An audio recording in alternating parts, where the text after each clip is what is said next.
kebal kuping, kamu siap-siap nahan nangis, kamu siap-siap tahan ini hati. Kenapa? Mereka tuh ngomong tuh, iya gini, kamu ya gak bisa-bisa udah saya ajarin gitu.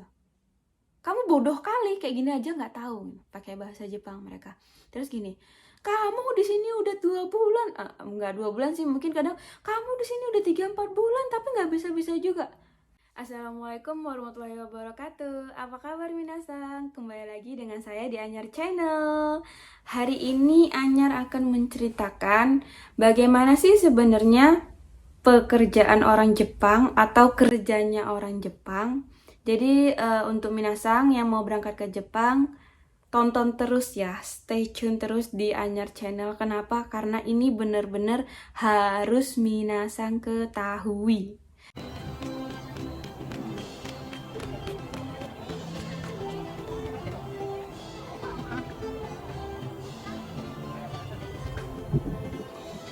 Kalau kita cerita tentang Jepang, pasti itu terkenal dengan kerjanya, terkenal dengan sibuknya, terkenal dengan teknologinya. Jadi sekarang Anyar itu bakal cerita gimana sih kerjanya orang Jepang gitu.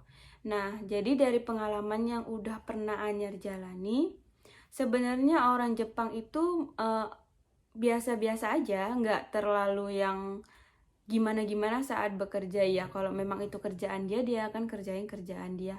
Tapi ada juga sebagian orang Jepang itu yang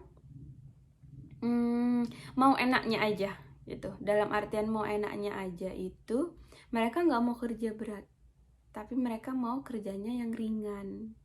Tapi itu berlaku hanya untuk yang arubaito ataupun part-time. Kenapa Anyar bilang kayak gitu? Jadi di Jepang ini ada yang namanya pekerja tetap dan ada juga yang namanya pekerja arubaito ataupun part-time. Biasanya yang ngerjain part-time itu anak yang masih sekolah ataupun nenek-nenek, kakek-kakek yang udah lanjut usia. Mereka itu bukan pekerja tetap tapi arubaito. Jadi saat mereka udah arubaito itu mereka kan nggak terlalu pandai, mereka nggak terlalu menguasai pekerjaan mereka. Jadi saat mereka disuruh kerja, karena mereka sesama orang Jepang, mereka pasti bakal bilang, aku nggak mau kerjaan itu berat. Aku nggak bisa. Watashi wa wakaranai, dekinai. Kore obacang nih, obacang, oji-sang. Jadi tuh Anyar kadang sampai tepuk jidat. Karena Anyar dulu di pengolahan makanan banyak banget obasang sama oji-cang. Kakek-kakek sama nenek-nenek, mereka selalu bilang, aku nggak bisa, aku nggak ngerti pekerjaan ini. Padahal kita ngajarin gitu, cuman karena mereka tuh merasa udah tua, terus pekerjaannya itu mereka ngerasa nggak pandai, jadi mereka nggak mau. Padahal sebenarnya nggak boleh gitu, kita juga orang Indonesia di situ cuman magang gitu ya, nggak boleh kerja yang terlalu berat juga. Kita kan juga nggak robot ya, mereka nggak mau. Jadi untuk teman-teman yang memang nanti berangkat untuk pengolahan makanan, banyak obacang sama ojicangnya, jangan kaget kalau mereka nggak mau kerja berat. Dan yang kerja berat itu adalah kita nih yang masih muda-muda, para kensuse, para magang, ataupun tokutegino. Itu untuk yang part time.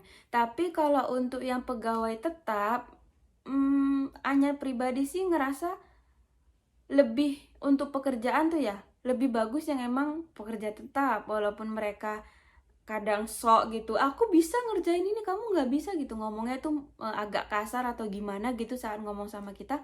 Tapi setidaknya mereka bisa ngerjakan pekerjaan mereka. Mereka tahu, mereka nggak cuma disuruh ngerti itu aja.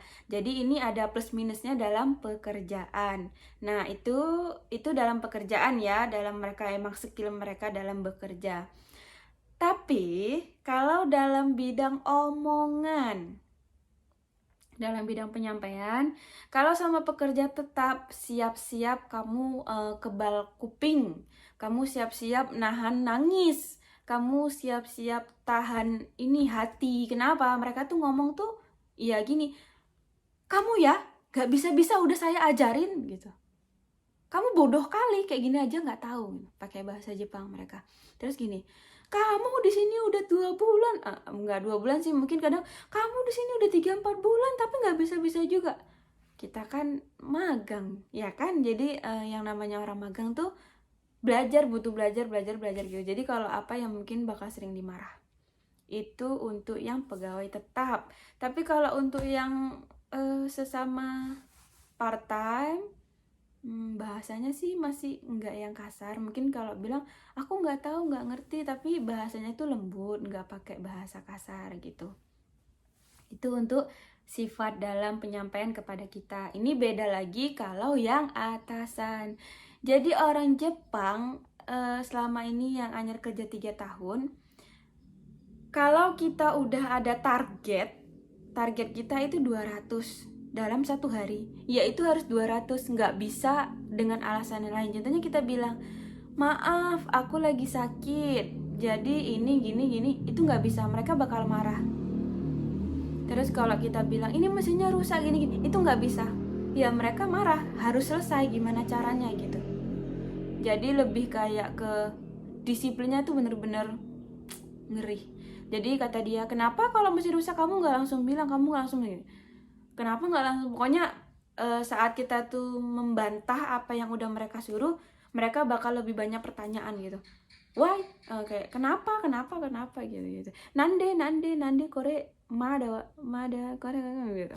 Jadi kayak kita itu kerja harus sesuai dengan peraturan ruru, bener-bener harus clear ya, bener-bener harus ya selesai, siap gitu.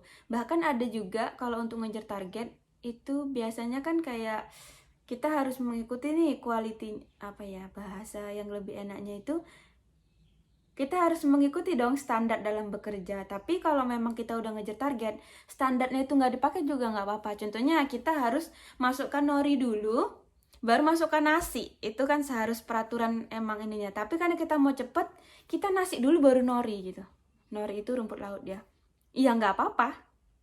Yang penting kerjaan itu cepat selesai. Kita seharusnya menggunakan dua tangan, mencetnya 2 tangan gitu kerja. Tapi karena kita mau cepet, kita makanya dua-dua ini. Ya nggak apa-apa. Jadi kalau memang itu dalam kondisi mendesak, yang penting pekerjaan itu selesai gitu. Dan kalau kita kerjanya semangat, kita kerjanya selalu nggak ada absen, kita selalu hadir, kita selalu ceria, itu orang Jepang juga akan selalu memberi kita semangat, memberi kita aplaus bahwasanya wah terima kasih ya kamu udah bekerja dengan bagus. Jadi orang Jepang itu juga bakal mengapresiasikan apa yang udah kita kerjakan gitu. Tapi saat pekerjaan kita bagus, saat attitude kita bagus. Tapi kalau enggak ya udah siap-siap. Jadi bagi yang mau kerja ke Jepang, fisiknya, mentalnya itu harus benar-benar siap. Oke, mungkin itu pengalaman Anyar yang Anyar ketahui tentang gimana sih sebenarnya orang Jepang saat bekerja gitu.